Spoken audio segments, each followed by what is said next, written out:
सभी को नमस्कार। आप सभी का स्वागत है स्टडी विद जीडी के यूट्यूब प्लेटफॉर्म पर।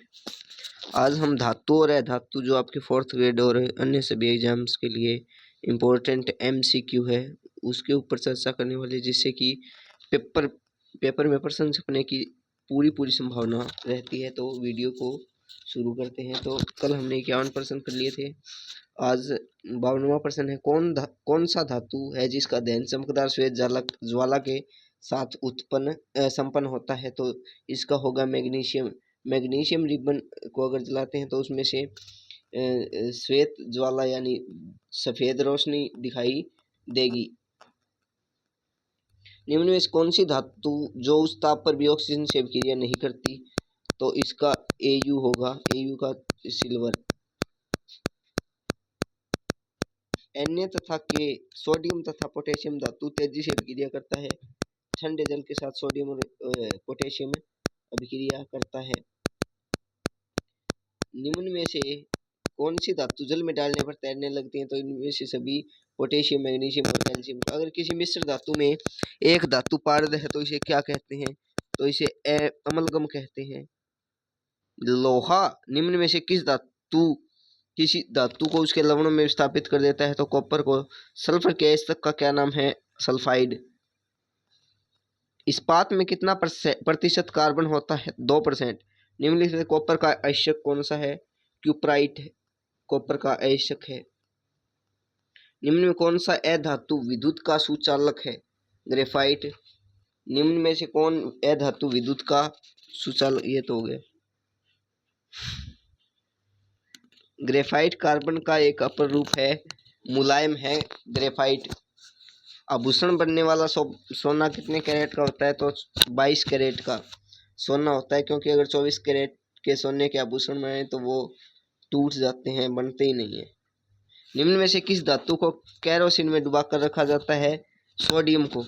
निम्न में से कौन सा धातु पानी में डुबा कर रखा जाता है? सफेद फास्फोरस।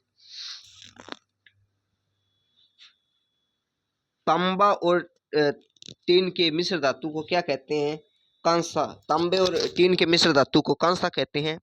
सोडियम का एक अयस्क चिली सॉल्ट पीटर निम्न में से कहाँ पाया जाता है? तो दक्षिण अमेरिका में पाया जाता है सोडियम का चिली सॉल्ट पीटर। सोडियम का लेड उष्मा है। लेड उष्मा क्या है? अचालक है। HNO3 किस प्रकार का अम्ल है? बी प्रबल ऑक्सीकारक अम्ल। एक्वारिजिया किन दो अम्लों का ताजा मिश्रण है? तो HCl और HNO3। खाद्य डिब्बों पर जिंक के बजाय टीन का लेप होता है, क्योंकि टीन की अपेक्षा जिंक अधिक अभिक्रियाशील है। MgSl2 मैग्नीशियम क्लोराइड यौगिक का गलनांक कितना होता है? 981 केल्विन। खाद्य पदार्थ के डिब्बों में जिंक के बजाय टीन का लेपन किया तो हो गया। शीशा और टीन के मिश्र धातु को क्या कहते हैं? सोल्डर। घर में लगी बिजली की तार पर किन चीजों की परत चढ़ी होती है? पॉलीविनाइल क्लोराइड की। सिलिका क्या है? सिलिका उपधातु है। सिन्नाबार में किसका अयस्क है? सिन्नाबार में पारद का अयस्क है। लोहे के फ्राइंग पैन को जंग से बचाने के लिए निम्न में से कौन सी विधि उपयुक्त है? जिंक की परत से ढककर। जस्ता के अयस्क है। B zinc plate. ग्रेफाइट का उत्पादन एंथ्रासाइट कोयले को किसके साथ मिलाकर गर्म करने से प्राप्त होता है? तो जिंक के साथ। सल्फर का उपयोग किस विस्फोटक पदार्थ के निर्माण में होता है? तो गन पाउडर के रूप में। धातु के बर्तन में खाना बनाया जाता है, क्योंकि यह ऊष्मा का सुचालक है। Ca और Mg धातु जल पर तैरने लगती है, क्योंकि उसकी सतह पर गैस चिपक जाती है। वह निम्न में से कौन सी गैस चिपक जाती है? तो H2। Ca और Mg धातु जल में तैरने लगती है। ये तो हो गया, दोबारा है। कौन सी धातु जल में के साथ अभिक्रिया करती है? तो D पोटास। सिल्वर और गोल्ड धातु परिष्करण निम्न में से किस विधि द्वारा प्राप्त किया जाता है? तो विद्युत अपघटन विधि द्वारा प्राप्त किया जाता है। सैकड़ी अथवा श्रेणी के नीचे आने वाली धातुओं को निष्कर्षण कैसे किया जाता है? धातु के ऑक्साइड को गर्म करके। निम्न में से कौन सी धातु कमरे के ताप पर द्रव होती है? तो ए ब्रोमाइड। कोई धातु ऑक्सीजन के साथ अभिक्रिया कर उच्च गलनांक वाला यौगिक निर्मित करती है, वह यौगिक जल में विलेय ये क्या तत्व हो सकता है? तो यह तत्व कैल्शियम हो सकता है। धातुओं को पीटकर चादरें बनाई जाती हैं, ये धातु किस गुण धर्म का द्योतक है? तो ये अघातवर्धनीयता का। 1 ग्राम सोने से 2 किलोमीटर लंबी तार खींची जाती है, धातु में यह गुण धर्म क्या कहलाती है? तन्यता। लेड तथा मरकरी उष्मा के अचालक हैं। एल्यूमिनियम और जिंक ऑक्साइड की प्रकृति क्षारीय होती है। कॉपर सल्फेट के नीले विलयन में जिंक डालने पर जिंक सल्फेट का कैसा लवण बनता है? वर्णहीन। जिंक पर तनु H2SO4 अम्ल की अभिक्रिया से कौन सी गैस बनती है? H2 gas. एल्यूमिनियम के सतह पर मोटी ऑक्साइड चढ़ाने की क्रिया को क्या कहा जाता है? एनोडीकरण। धातुएं जल से अभिक्रिया कर कौन सी गैस बनाती है? H2 gas. हाइड्रोजन। ब्रोमीन को नोबेल गैस जैसा इलेक्ट्रॉनिक विन्यास प्राप्त करने के लिए कितने इलेक्ट्रॉनों की जरूरत होगी? A1। निम्न में से कौन से 2 इलेक्ट्रॉन खोकर स्थायी इलेक्ट्रॉनिक विन्यास प्राप्त करता है? मैग्नीशियम 2 इलेक्ट्रॉन खोकर एक स्थायी इलेक्ट्रॉनिक विन्यास प्राप्त करता है। निम्न में से कौन सा युगल विस्थापन अभिक्रिया प्रदर्शित करता है? तो AgNO3 विलयन एवं कॉपर धातु। ठोस अवस्था में विद्युत संयोजक यौगिक विद्युत का चालन करते हैं। सकूल की घंटी धातु की बनी होती है क्योंकि यह सोनोरस है। शुद्ध रूप में धातु की तरह चमकदार है। यह धातु के किस गुण धर्म को प्रदर्शित करता है? तो धात्विक चमक को। सल्फर से के दहन से बने उत्पाद के विलयन की जांच लिटमस पेपर से करने पर पता चलता है कि यह तो अम्लीय है। निम्न में से कौन सा उपधातु है? तो Ge उपधातु है। लोहा निम्न में से किस धातु से उसके लवणों को विस्थापित करता है? तो कॉपर। नीचे दी गई क्रिया में कौन सा अपचायक है?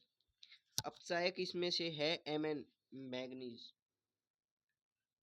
लोहे पर भाप की अभिक्रिया से कौन सी गैस उत्पन्न होती है? तो हाइड्रोजन गैस। लोहा अभिक्रिया कब करता है?